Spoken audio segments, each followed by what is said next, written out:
Boss! Balita! Inabot ka na naman ba ng traffic sa Ortigas Avenue? Late ka na! Kaltas na naman sa sahod mo! Papagalitan ka pa ng amo mo!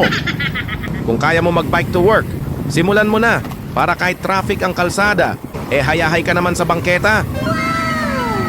Kita mo naman, mas mabilis ka pa sa mga demakina.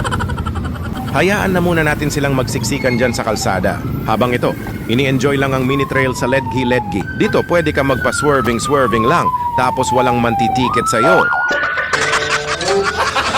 Gago! Sa sobrang lala na ng traffic, ultimo ambulansya.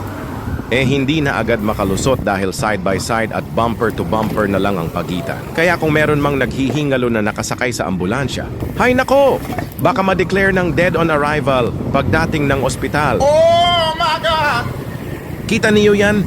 60 kilometro bawat oras yung signage, pero 5 lang ang takbuhan.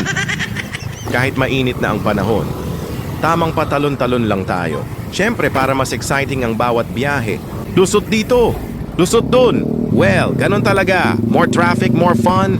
Pero kahit ano pa man ang sakyan mo, tayo sa kalsada ay mag-ingat at laging magbigayan lang. Iwas init ng ulo.